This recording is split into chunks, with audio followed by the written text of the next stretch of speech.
का नाही तुला थोडीफार? हा आता काय दाखवायचं गावात तोंड मी? ते अख्ख्या गावात करीन माझं, माहितीये का तुला? हा आजकाल नाही तुला ठोकी नाही करून तू म्हणतो काय करताय भाऊजी तुम्ही? हाणतो काय म्हणजे? अरे इथं डोकं बघ कुठवर चालायला लागले माणसं काम करते तिकडे आवाज तुमचा फार काय झालं? अरे डोकं चालायला लागले हिचं परस्पर कारभार करायला लागली आता. झालं काय ते तरी सांगा. अरे मी माझ्या पगाराचे पैसे हिच्याकडे ठेवाय दिले म्हणलं बाबा घरात राहीन आमच्याकडनं खर्चून जातात आणि हिने परस्पर ते तिच्या भावाला देऊन टाकले नोकरीसाठी कुठे चिटकायचे त्याला म्हणून.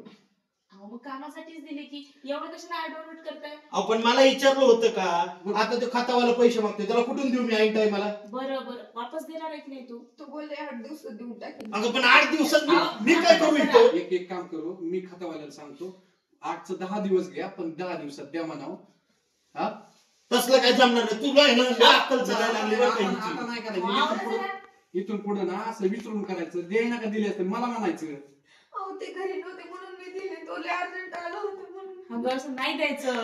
स्वतःच्या मनाने देऊन टाकले सगळे पैसे. बरं दिले तर लगेच सांगायचं तरी हे गैरसमज तयार होतो. आता आपले पैसे असून कॅमेरा आता आपले पैसे असून बी खरेगत मागायचे ना आपण.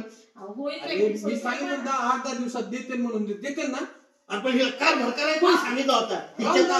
आणि एवढे आता आलेत ना लागलं मला किती किती दिले होते बघ 20,000 रुपये दिले मी त्याला. तुम्ही ऑर्डर बसला मला हलतात आणि काय तुम्ही हाणत राहताय. आता ना तुम्ही बघत मी काय करते ते. 20,000 तुझ्या आईला कमवायची अक्कल आहे का भेवे तुला? ग बसा ना कशाला वाढवताय तुम्ही? बरं मी ना खातावाल्याला मी सांगतो तो एवढं काय ते मागं लागणार ना त्याचं म्हणायचं काम आहे. मी सांगतो त्याला एवढं लोड नको. तोंड हाणाय पाहिजे होतं चांगलं. चुकलंय त्यांचं बी त्यांनी फक्त फोन करून सांगायचं नाही तर स्वतः येऊन सांगायचं की पैसे दिलेत म्हणून. अरे नर्सळ्यांना कारभार कोण करायला लावते घरातला? नर्सळं चुकलंय आपलं चला.